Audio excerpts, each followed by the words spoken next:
Let's learn as simple as possible what on earth a cursor automation is and how we can start leveraging it in a workflow. Therefore, by the end of this video, you're going to find easy plug and play cursor automations you can do for your software or your app that you can start using right away. Does that sound good? Let's jump in. Welcome back, y'all. First off, if you want to access this, just go to cursor.com, make sure to log in, and then you'll notice in your sidebar here, automations. This is some pretty cool stuff here from Cursor's team here. So for a couple things we got that are standing out to me is the ability to find vulnerabilities, as I know a lot of people always worry about security. And what I'm gonna do in today's video is I want to show you step-by-step how we even set up one of these automations, but on top of that, see it work live. Therefore, a really big puzzle piece for all of this is making sure that you use something like GitHub. If you don't even know what a GitHub is, or you want to learn about GitHub, literally just type in Corbin Brown GitHub, watch my videos, or just learn what GitHub is. This is version control and is important for any real software development. Because as you'll notice, a lot of these automations are associated with some type of PR system. But also you got other cool stuff like fix bug reported in Slack, summarize changes daily,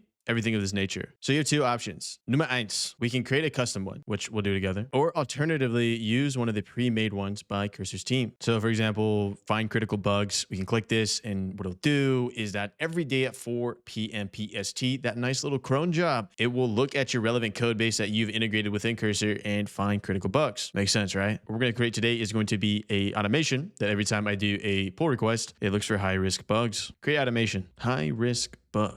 You notice of any type of automations that we have the ability to set different types of triggers, whether it's a cron job and we schedule it every day, every month, every week, or alternatively, you'll see native actions for GitHub, which is probably going to be what you do. So what I'm going to do is going to be pull request opened, and then we simply give instructions. First off, you're going to choose your relevant model that you want to follow the instructions. Obviously, if we're going to do very high level things and important things that you may have missed in your workflow, use a high level model. I do like GPT 5.4. This has been giving me some killer outputs, especially when it comes to like diving deep in the code. I'm going to go with these simple instructions, but they can get pretty deep. Just simply click through Cursor's pre-made ones and you can see how nuanced it can get. Review this PR and audit the code to ensure it has no high-level security risk. Another thing you can attach to these automations is tools, so memories via the chat, or alternatively MCP service, the MCP. Maybe you are creating a new PR for a Stripe integration, you would integrate Stripe's MCP there. With all that done, we want to select our relevant repo as well. So I'm going to do one off. And then here, which is really cool, is you can actually set these automations for specific people in your team. So maybe there's a specific person that just keeps giving you AI, stop the AI slop.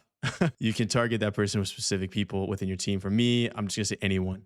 And hit create. Fundamentally, how do we think of these and how you should think of them? Any type of manual labor that you would have typically done in a PR review, like maybe you know from your past experience when it comes to a specific type of architecture within AI coding, it keeps failing, then you would identify that within the automation and then say like, really check out whether or not XYZ happens in the code, or is there bloat and dead code being added relative to the main branch? Like a dead code, bloat code type of automation would be super cool, as no one likes it when you could have done a task in 100 lines and it gave you 250 lines. With this on, we can go to our automations here. You'll see total automations is 1. Eins. You'll see run history, and you'll see it here. So let's actually cook. This is my local app, the one-off app, where I just create a bunch of one-off little apps that's open source code for me to do cool things. And as we know, with agentic coding, we always want to start in plan mode, high-level model. So I'm going to say, want to add a mini map here for me to create GIFs. I love the GIFs or GIFs, whatever you want to call it. Start a new branch for this. And when it's ready for review, open APR. I'm going to hit enter here. Let's create a plan. Let's let it go step by step here. Understand the app's architecture and code base. And then I'll hit execute, and this will from .0 create a new branch, code in that new branch, open a PR, and then on top of that we have the automation layer that's going to check the PR for relevant high risk security bugs. But as you know,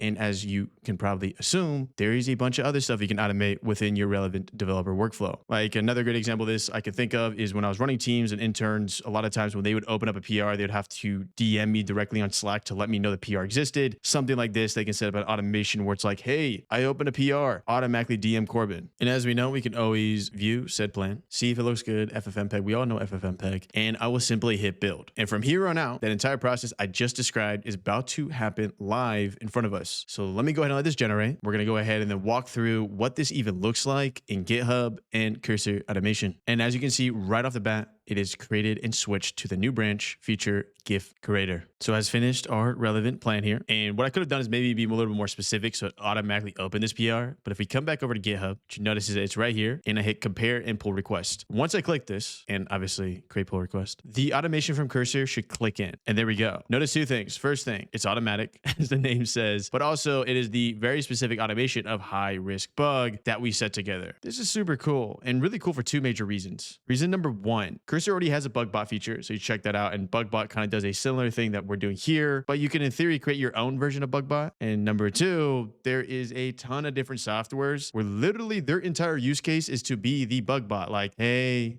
we're cleaning the AI slop. In theory, if you're an experienced enough developer, you can create your own version of that and then plug and play. You also notice that within the dashboard here, I can come to run history and you will see that it is currently running. It gives you status, everything of this nature. But that officially goes over Cursor automations. So guys, you already know these style videos. Make sure you leave a like. It's completely free. And I'll see you in the next. The comment quite literally just saved me a ton in software subscriptions because now we can just literally set up a Cursor automation to do everything we ever wanted in a PR type of video. Super nice.